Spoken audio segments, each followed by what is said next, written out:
Estamos en una época en que afortunadamente se puede hablar de asuntos esotéricos públicamente a la luz del día o en las tinieblas de la noche. No ha sido siempre así. Pensemos, por ejemplo, en la Edad Media, con su famosa Inquisición, que algunos atribuyen a Gregorio IX y otros a Santo Domingo. En todo caso fue espantosa la Inquisición. No quiere decirse que en la Edad Media no hubiera esoterismo. Sí lo hubo, y muy grande. Recordemos a Cornelio Agripa, a Felipe Teofastro, Bombastro de Ongenay, a Aureola Paracelso.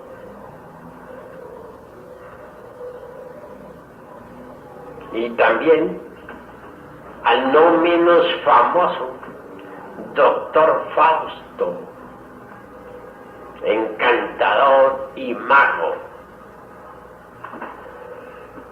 Estos tres hombres fueron discípulos del muy respetable y venerable gran maestro Abate Tritemus. Dicho abate o abad enseñaba esoterismo en pleno monasterio medieval. Milagrosamente no fue a parar a la hoguera. Así pues, al lado de la horrible Inquisición y de las hogueras encendidas por la Iglesia de Roma, por la Iglesia Católica, existió dentro de los mismos monasterios el esoterismo. Entonces no se podía hablar por la forma pública que lo hacemos hoy en día. Quien así procedía era juzgado por hereje o brujo y quemado vivo en la plaza pública.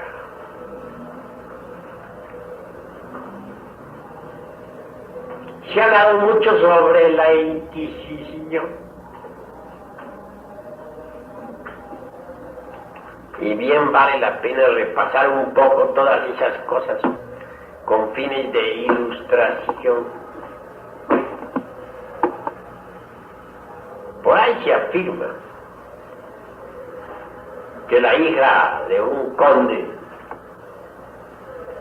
era secuestrada diariamente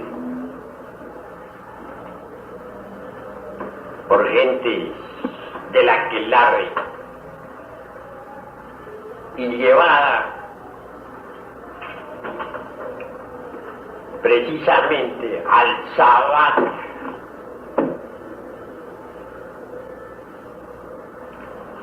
Esto sucedía por allá en el siglo XV.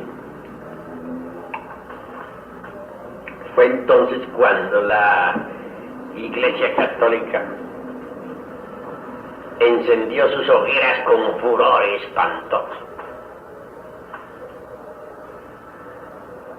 Y miles de personas acusadas de brujería eran quemadas vivas. Cosa lamentable, ¿verdad? Por ahí no falta entre los tantos que han escrito sobre la Inquisición y el Santo Oficio, quienes con minuciosidad de detalles hayan expuesto las torturas inquisitoriales recordemos a cierto autor que decía que como quiera que las brujas al ser echadas en el agua no se hundían, flotaban, porque el demonio les ayudaba, que había entonces que someterlas a otras torturas.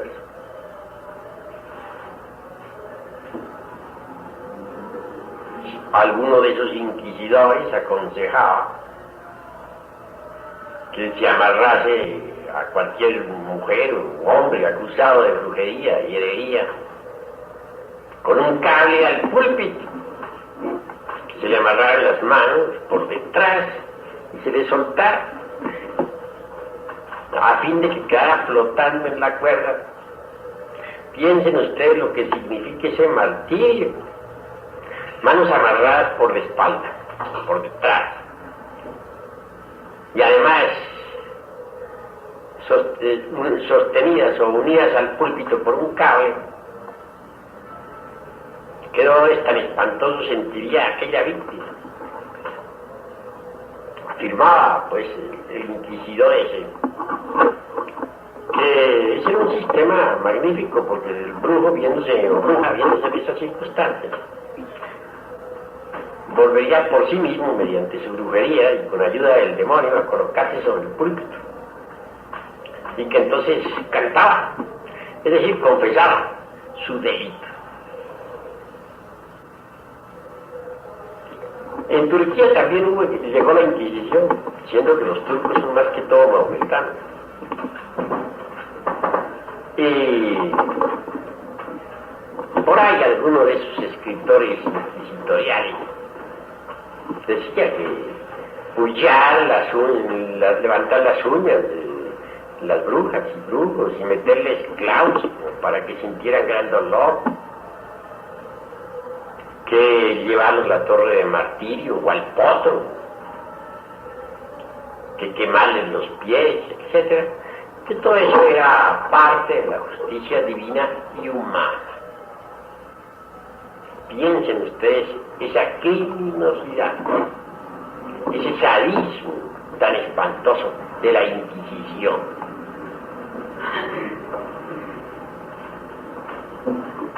Por ahí acusaron a un pobre cura que tuvo el error de confesar que él hacía 40 años que venía pues efectuando la cópula sexual con una mujer demonio. El buen anciano ya tenía 90 años, y así con todo y su edad fue a parar con sus huesos a la hoguera. Y otro monje por ahí que también dijo que venía siempre acompañado por un demonio hembra invisible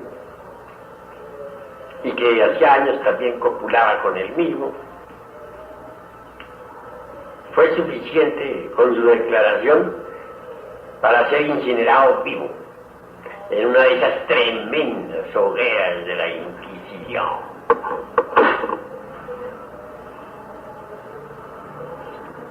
Entre todas las actas de fe de la Inquisición, hay una en que se dice que por ahí un sujeto en Alemania, andando por un prado, por un bosque,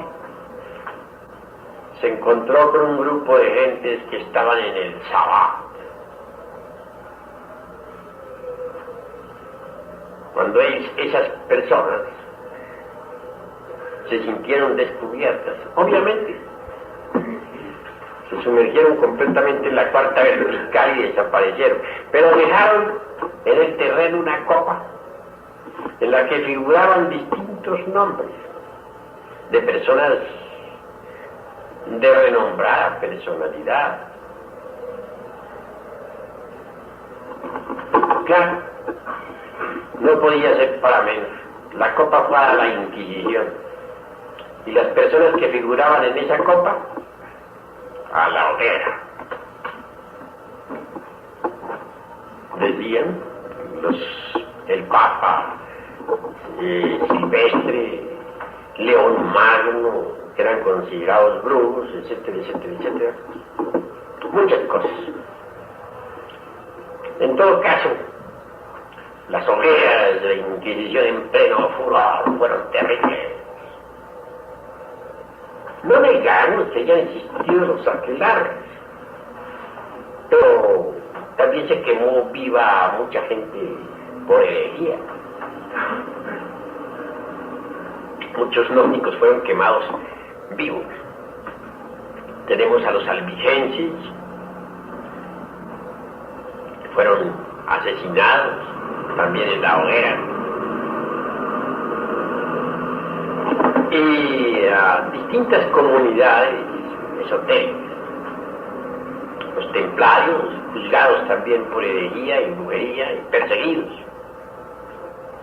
Pero los caballeros templarios continuaron en secreto.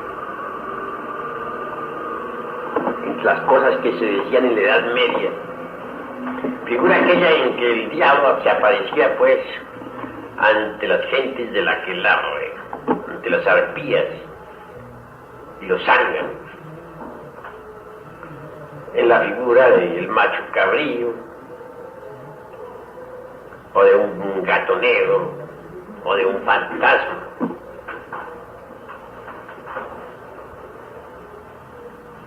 Quienes le rendían culto, pues,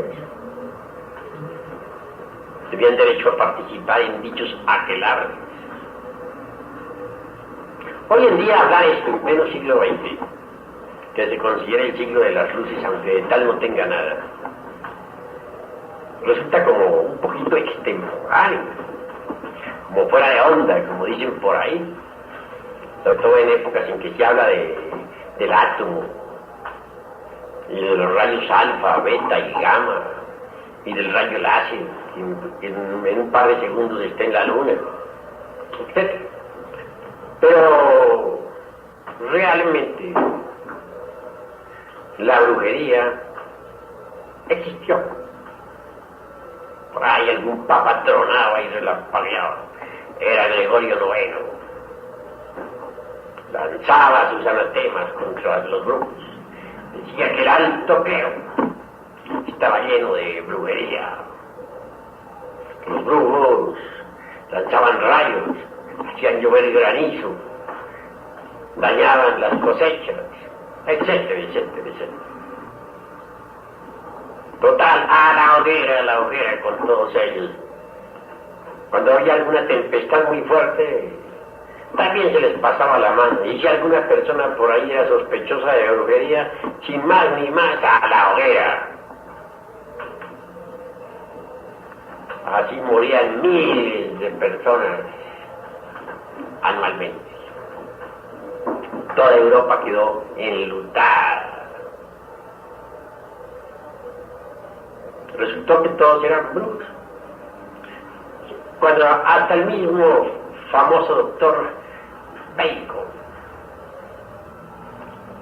fue juzgado como brujo. Si es cierto que no lo quemaron vivo, por lo menos sí le quitaron la libertad.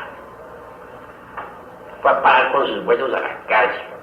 Ahí murió en un calabozo de la Inquisición. Todavía no me explico cómo el doctor Fausto no cayó en esa redada, siendo tan famoso como era. Pero ese río de la Inquisición. Obviamente el doctor Fausto poseía poderes extraordinarios. Y en cuanto a Cornelio Agripa, parecía un vagabundo por ahí de ciudad en ciudad, siempre errante, acusado de brujo y de hechicero y no sé qué más. Tampoco pudo ser atrapado por los señores del Santo Oficio.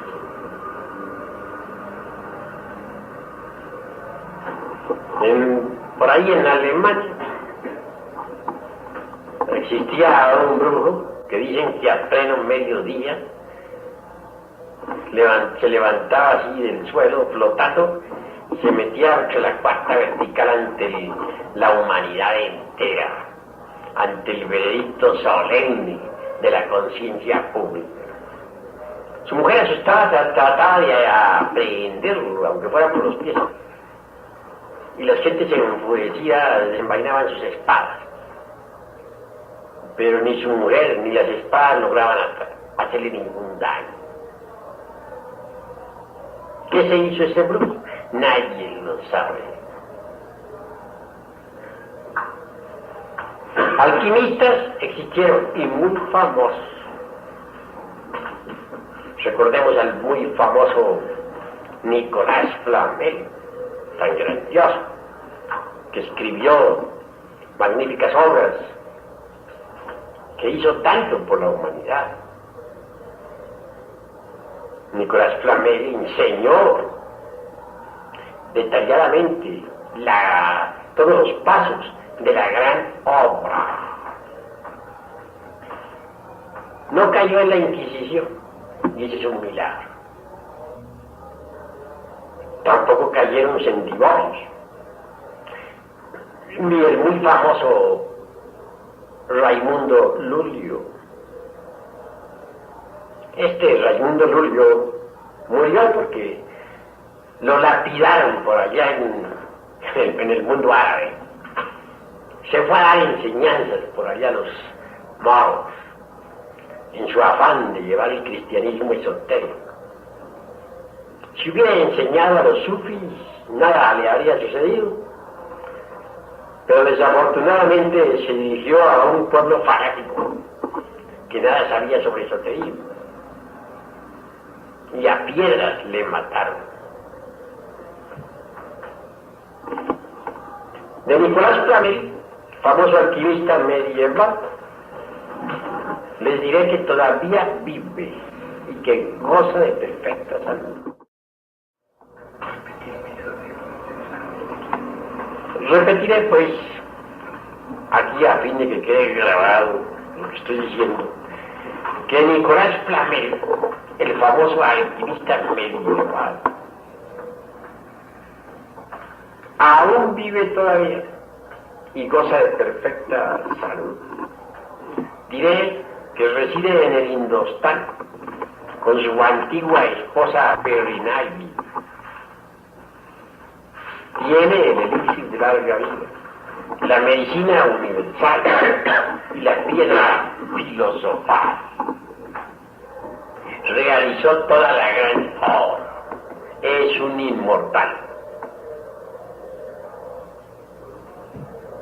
Así pues, aunque parezca extraño lo que digo, de entre el polvo de los siglos allá, de entre las fosas sepulcrales de la época inquisitorial, surgen maestros que aún viven con el mismo cuerpo físico que entonces tuviera. El conde San Germán es un gran Mahatma, inmortal. Alguna vez asistió a una danza, pues, de la que no porque él fuera allí a bailar, ni mucho menos, sino con el propósito de investigar, observar, estudiar, que es diferente. Si de brujería se trata, y hay hubo tantas persecuciones, no es extraño pues que al mismo Jesús de Nazaret lo hayan acusado de brujo y lo hayan crucificado. Máxime cuando Jesús fue llevado por Lucifer a la parte superior del templo. Máxime cuando también fue llevado por el mismo Lucifer a la cumbre de una montaña.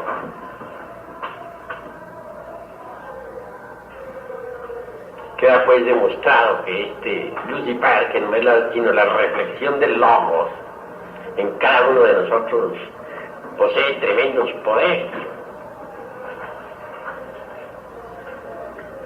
No pudo él evitar que lo acusaran también de hechicero y que lo pasaran al golpe.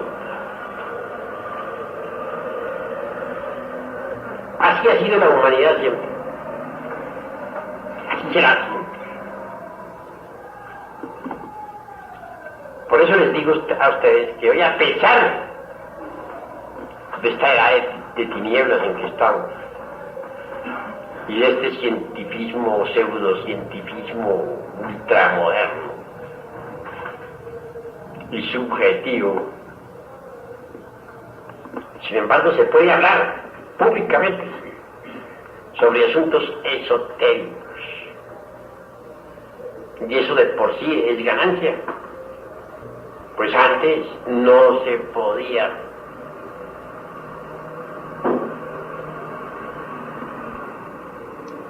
Prosiguiendo con esta disertación, les diré a ustedes que resulta importante convertirse uno en investigador de la vida, en las dimensiones superiores de la naturaleza y del cosmos. Cuando uno aprende a salir del cuerpo físico a voluntad, entonces puede ver, oír, tocar y palpar las grandes realidades de los mundos suprasensibles. Cuando uno aprende a salir del cuerpo denso intencionalmente, puede moverse en la región desconocida, en la quinta dimensión, y conocer directamente los misterios de la vida y de la muerte.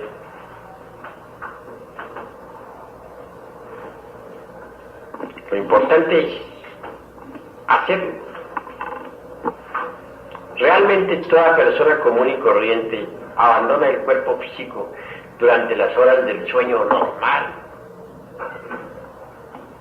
Sabido es que en el instante en que nos dormimos, los distintos yoes que poseemos rompen las conexiones con los 5 centros de la máquina orgánica.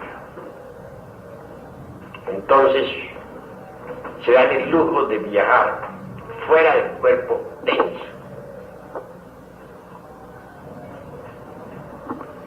Obviamente, si uno pusiera atención a ese proceso psicológico existente entre vigilia y sueño, podría por sí mismo directamente y a voluntad salirse del cuerpo físico para viajar de verdad por los mundos suprasensibles. La clave es sencilla.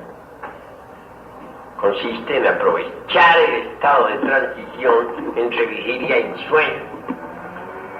En esos instantes en que uno está dormitando, puede escaparse del cuerpo físico a voluntad. Si así procede, entra en la región suprasensible. No se trata de un proceso intelectivo. Lo que estoy diciendo debe traducirse en términos prácticos. Cuando afirmamos que levantarse de la cama en instantes de estar dormitando, no queremos que se haga mentalmente, sino que se efectúe con tanta naturalidad, como cuando se levanta uno por las mañanas, ya después de haber dormido, para salir a su trabajo, tomar el desayuno. Levantarse en el estado de transición entre vigilia y sueño es importante. Cuando se hace así, las conexiones con el cuerpo físico, las conexiones con los cilindros de la máquina, quedan de hecho sueltas. Entonces, al proceder de esta manera, el cuerpo denso queda en la cama, mas por fuera queda la esencia, aunque embotellada en su electro, para viajar a través del tiempo y del espacio.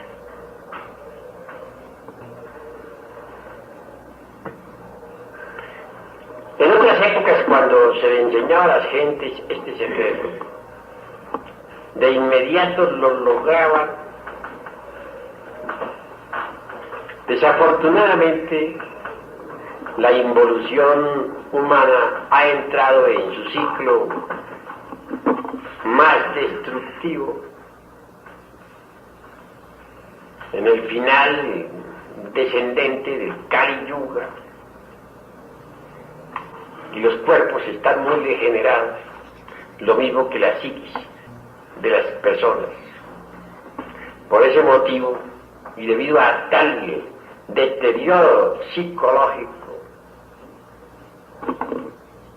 cuesta ahora más trabajo a quienes escuchan esta doctrina poder salirse del cuerpo denso a voluntad. Si nosotros reflexionamos un poco en esto de la salida a voluntad, descubrimos que no es sino cuestión de atención, porque todo el mundo, al caer dormido, repito, rompe las conexiones con los cilindros de la máquina y queda fuera del cuerpo denso, pero involuntariamente.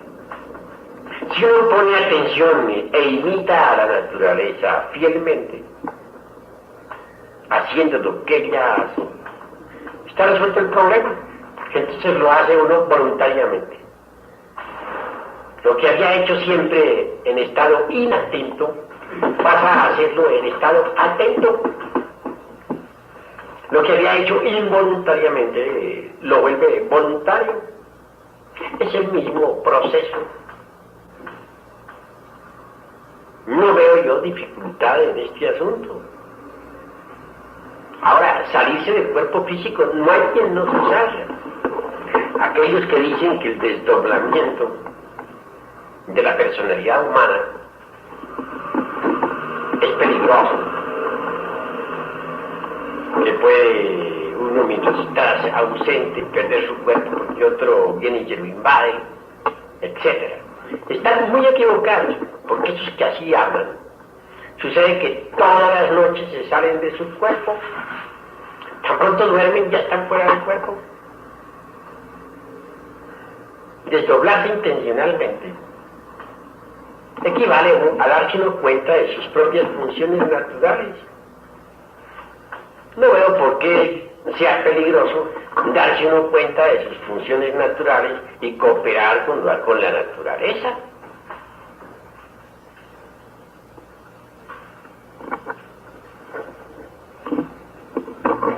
El desdoblamiento no puede ser peligroso jamás. Una de las ventajas del desdoblamiento voluntario consiste en que puede uno por sí mismo conocer los misterios de la vida y de la muerte en forma directa, y eso de por sí es ya bastante interesante.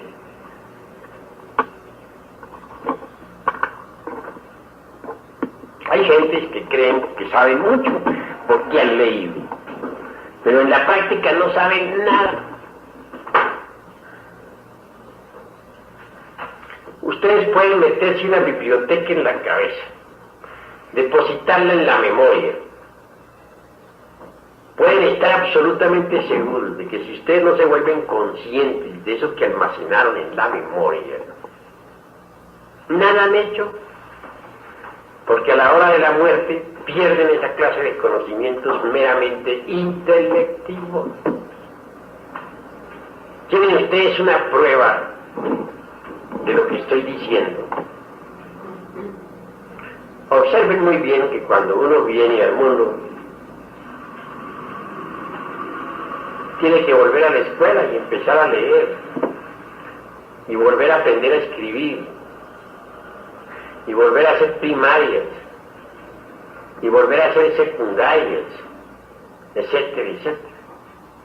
Y si en una pasada existencia fue, por ejemplo, abogado, como el caso aquí de nuestro hermano Alejandro Salas y Linares, que en la pasada existencia fue el licenciado Honorato Rayón. En la presente, pues tuvo que volver a estudiar y pasar por la universidad hasta recibirse como profesionista. Entonces quiere decir que lo que uno ha depositado únicamente en la memoria se pierde. Realmente solo permanece en uno aquello que uno depositó en la conciencia, ¿verdad?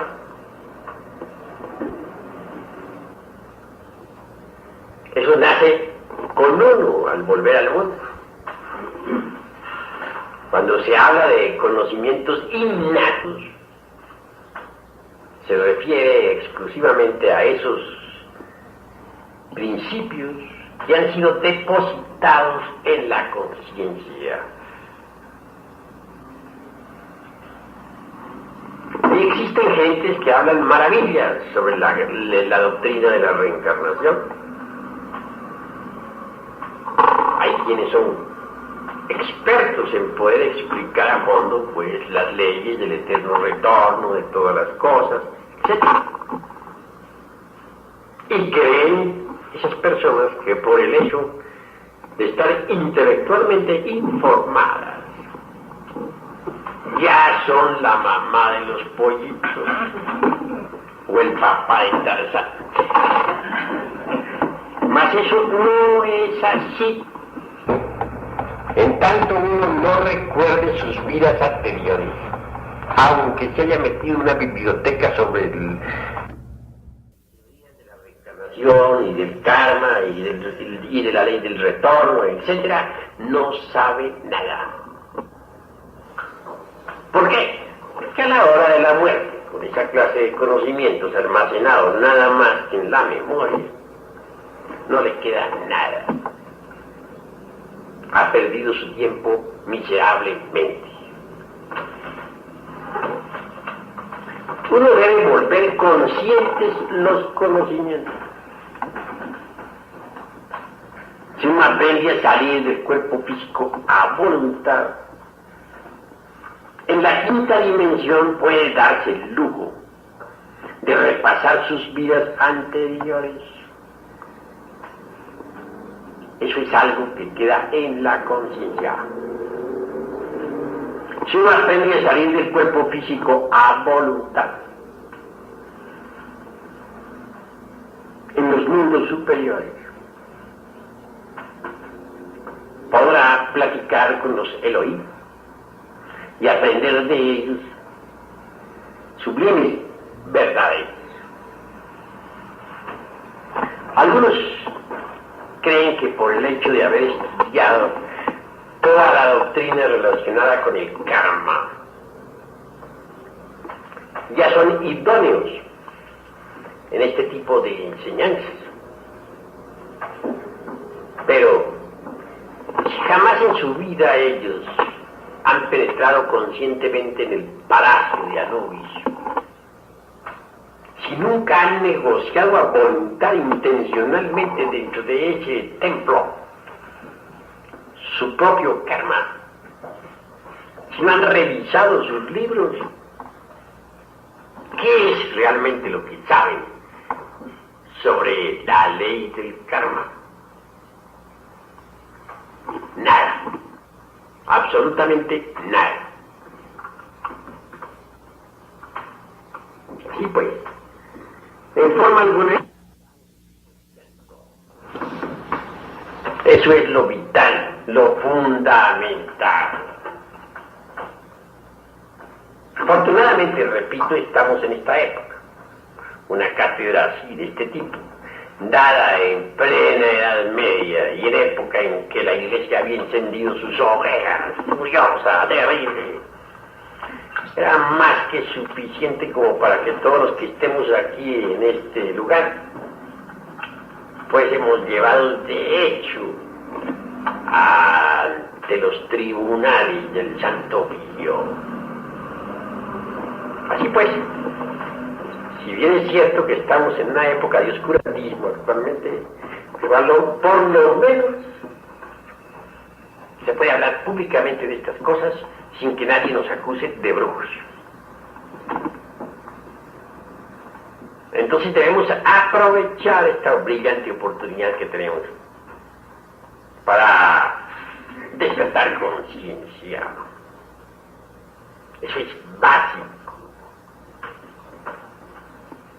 En tanto una persona no despierte, realmente nada sabe. ¿Qué podría saber un dormido?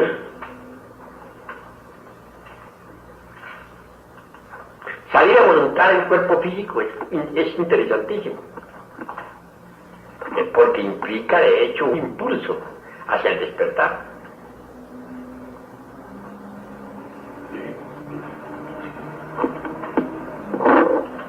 Que en épocas antiguas, medievales, hubiera gentes que metían el cuerpo en la cuarta vertical, como lo demostró Jesús de Nazaret caminando sobre el mar de Galilea, no es extraño. En la Edad Media, si Jesús hubiera realizado ese prodigio, lo hubieran llevado ante el tribunal del Santo Oficio. Es cierto también que después de que uno ha aprendido a salir del cuerpo físico a voluntad, puede darse el lujo de pasar a un estadio más avanzado de este conocimiento.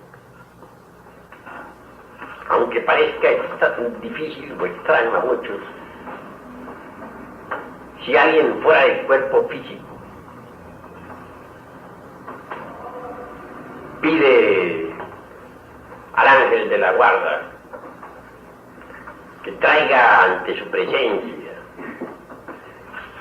el cuerpo que yace dormido entre el lecho, ¿pueden estar ustedes completamente seguros de que serían asistidos? Y el ángel podría traerles realmente su vehículo material hacia el lugar donde ustedes estuviesen.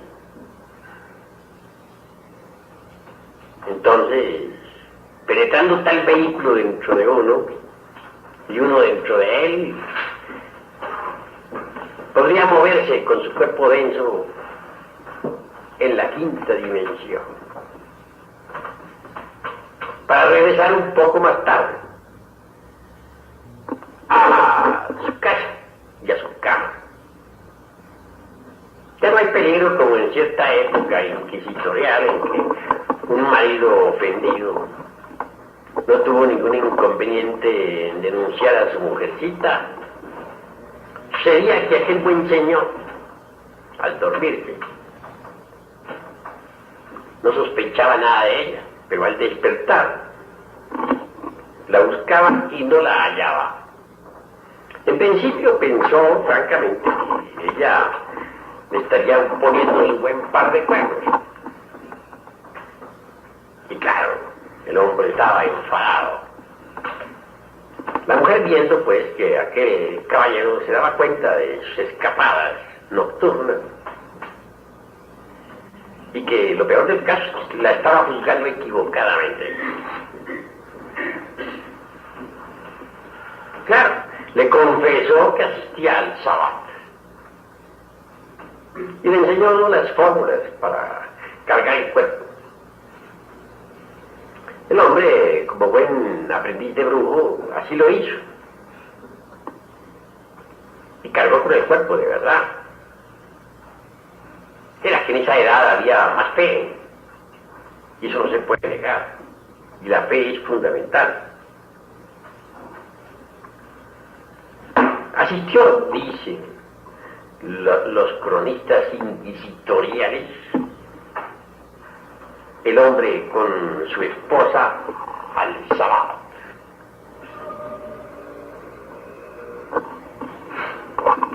No hay duda de que el hombre estuvo muy contento en el festín de las brujas. ¿Quién lo podría negar? Lo grave fue después, al regresar a su casa, espantado, horrorizado, presentó formal denuncia ante el tribunal del Santo Oficio. Y la pobre mujer a la hoguera.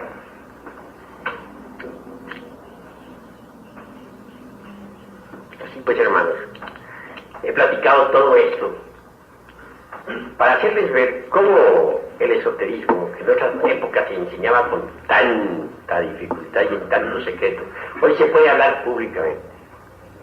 Claro que hay dos tipos de giras. Aquellos de la mano izquierda, que son los tenebrosos, las arpías, citadas por Virgilio, el poeta de Mantua, en su Eneida.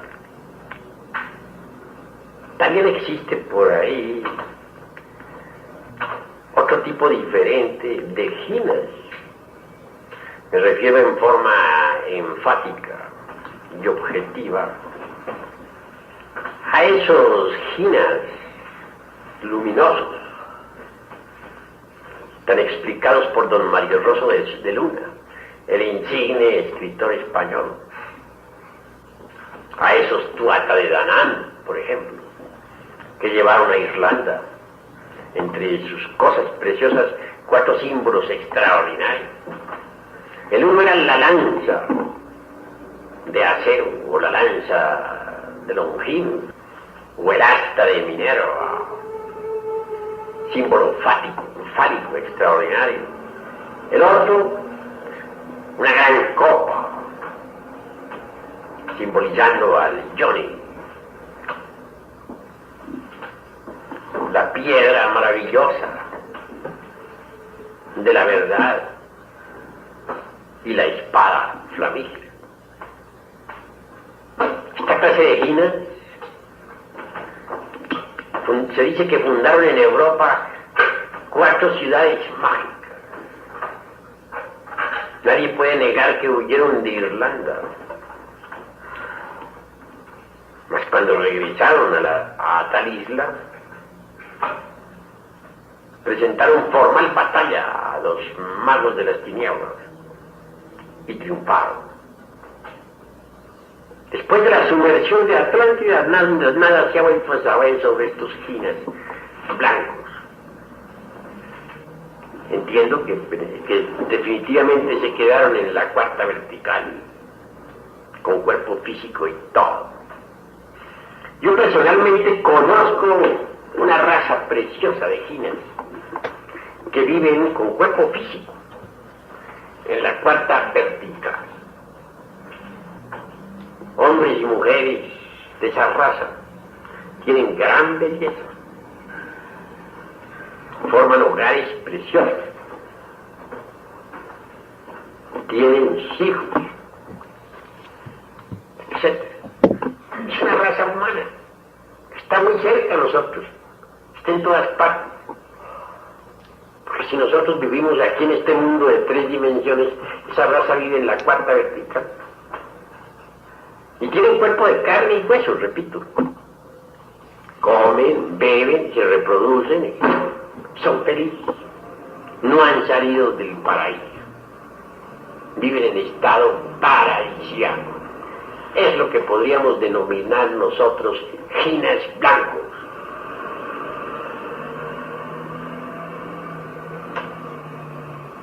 Así pues, si uno aprende a salir del cuerpo físico a voluntad, hace bien, para poder estudiar ya directamente los misterios del universo, o el ritual de la vida y de la muerte mientras llega el oficiante. Si uno aprende a cargar su cuerpo físico en estado de ginas, pues tanto mejor,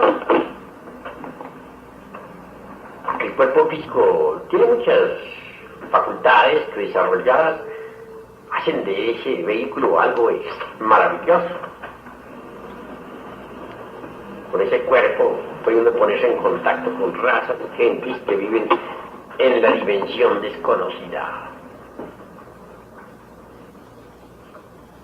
Pero si nos vamos únicamente a embotellar en teorías, más teorías, si no realizamos nada práctico, si no hacemos consciente aquello que estamos estudiando, si lo dejamos exclusivamente en la memoria, se perderá inevitablemente. La memoria es el principio formativo del centro intelectual. Cuando uno aspira a algo más, cuando uno anhela a través de la meditación hacerse consciente de aquello que tiene depositado en la memoria, de la última cátedra que hemos dado, del último libro esotérico, etc. Entonces, esos valores pasan a la parte emocional del mismo centro intelectual. Y cuando quiere conocer la honda significación de dichos conocimientos y se entrega de lleno a la meditación, con emoción profunda y gran anhelo, obviamente tales conocimientos pasan al centro emocional propiamente dicho, que está en el corazón. Llega uno a sentirlos en el fondo de su alma. Y si ya quiere de verdad ahondar más, y su anhelo es demasiado profundo, dijéramos a vivenciarlo íntimamente. Por último, quedan depositados tales valores cognoscitivos en la esencia, es decir, en la conciencia. Entonces ya no se pierden jamás, nunca jamás. La esencia viene a quedar enriquecida con tales conocimientos. Esa es la forma, pues, de volver conscientes los propios conocimientos gnósticos que vamos adquiriendo. La meditación, pues, resulta formidable también para hacernos conscientes de los propios conocimientos. Mas no cometamos el error, repito, de dejar los conocimientos depositados exclusivamente en la memoria. Porque si así procedemos, a la hora de la muerte los perdemos.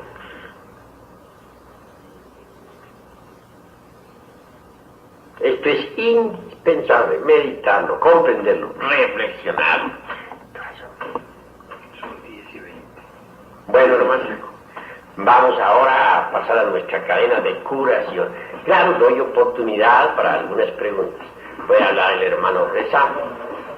Digo, esto que acabamos de exponer en este momento, pienso que constituye en el fondo el proceso que integra la teoría del conocimiento del gnosticismo.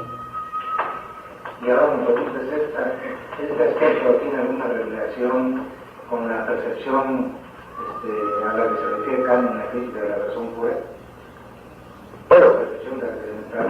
Kant en su obra La crítica de la razón pura hace una plena diferenciación entre lo que son, propiamente dicho, los conceptos de contenido elaborados directamente con esas informaciones recogidas por los 5 sentidos, y lo que son los intuitos. Obviamente los mismos descienden, dijéramos, de arriba del cielo de Urania para convertirse en resortes sobre los que se viene a basar directamente la razón pura. Es claro que la razón pura en sí misma es la razón objetiva. tan diferente al racionalismo subjetivo. Con el racionalismo subjetivo no podemos conocer la cosa en sí, que hablara don Emmanuel Kant, el filósofo de Königsberg. Pero mediante los intuitos y con la razón pura, sí es posible conocer naturalmente la cosa en sí.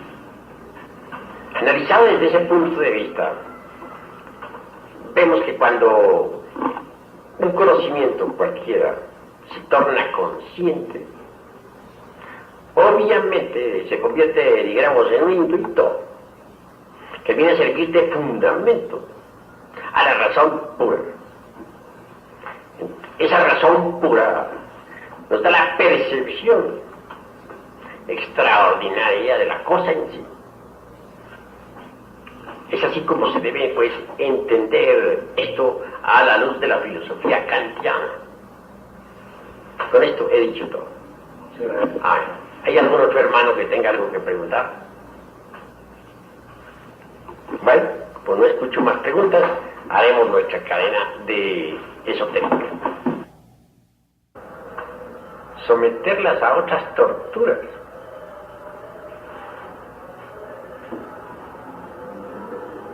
Alguno de esos inquisidores aconsejaba que se amarrase a cualquier mujer o hombre acusado de brujería y herería con un cable al púlpito, que se le amarrara las manos por detrás y se le soltara a fin de que quedara flotando en la cuerda. Piensen ustedes lo que significa ese martirio. Manos amarradas por la espalda, por detrás, y además sostenidas o unidas al púlpito por un cable. ¿Qué dolores tan espantosos sentiría aquella víctima? Afirmaba, pues, el inquisidor ese, que ese era un sistema magnífico, porque el brujo viéndose, o bruja viéndose en esas circunstancias, volvería por sí mismo, mediante su brujería y con ayuda del demonio, a colocarse sobre el púlpito. Y que entonces cantaba, es decir, confesaba su delito. En Turquía también llegó la Inquisición, siendo que los turcos son más que todo mahometanos. Y por ahí alguno de esos escritores inquisitoriales decía que pullar levantar las uñas de las brujas y brujos y meterles clavos para que sintieran gran dolor del muy respetable y venerable gran maestro Abate Tritemus. Dicho abate o abad enseñaba esoterismo en pleno monasterio medieval. Milagrosamente no fue a parar a la hoguera. Así pues, al lado de la horrible Inquisición y de las hogueras encendidas por la Iglesia de Roma, por la Iglesia Católica, existió dentro de los mismos monasterios el esoterismo. Entonces no se podía hablar por la forma pública que lo hacemos hoy en día. Quien así procedía era juzgado por hereje o brujo y quemado vivo en la plaza pública.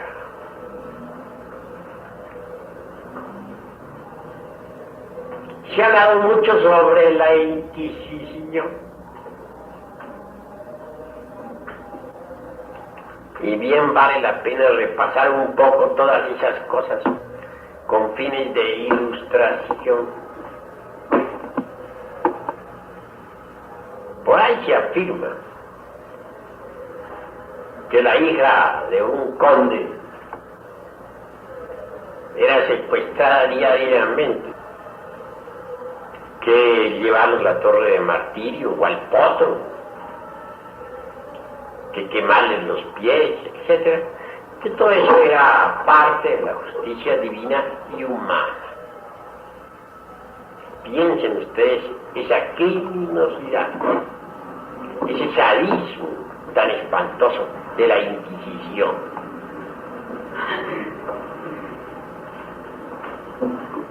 Por ahí acusaron a un pobre cura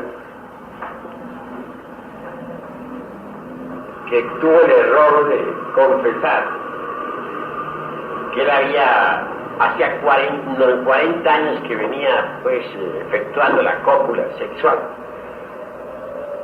con una mujer demonio. El buen anciano ya tenía 90 años y así con todo y su edad fue a parar con sus huesos a la hoguera. Y otro monje por ahí que también dijo que venía siempre acompañado por un demonio hembra invisible y que hacía años también copulaba con él mismo. Fue suficiente con su declaración para ser incinerado vivo en una de esas tremendas hogueras de la Inquisición.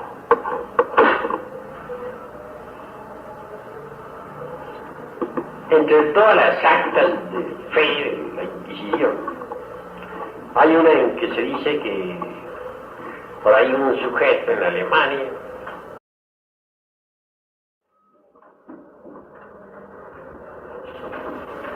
estamos en una época en que afortunadamente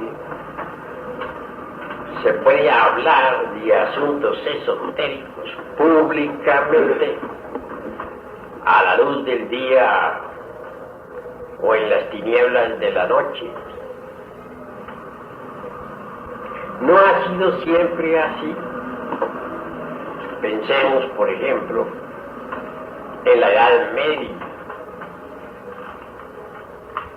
con su famosa Inquisición, que algunos atribuyen a Gregorio IX y otros a Santo Domingo. En todo caso fue espantosa la Inquisición. No quiere decirse que en la Edad Media no hubiera esoterismo. Sí lo hubo, y muy grande. Recordemos a Cornelio Agripa, a Felipe Teofastro Bombacho de Ongenay, a Aureola Paracelso,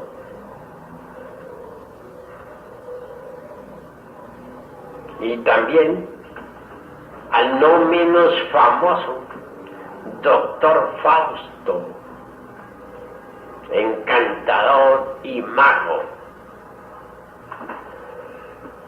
Estos tres hombres fueron discípulos por gente de la aquelarre y llevada precisamente al sabbat.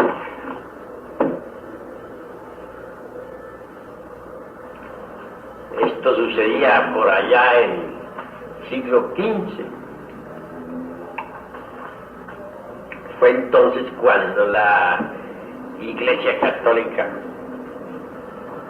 encendió sus hogueras con furor espantoso. Y miles de personas acusadas de brujería eran quemadas vivas. Cosa lamentable, ¿verdad? Por ahí no falta entre los tantos que han escrito sobre la Inquisición y el Santo Oficio, quienes con minuciosidad de detalles hayan expuesto las torturas inquisitoriales. Recordemos a cierto autor que decía que como quiera que las brujas al ser echadas en el agua no se hundían, flotaban, porque el demonio les ayudaba, que había entonces que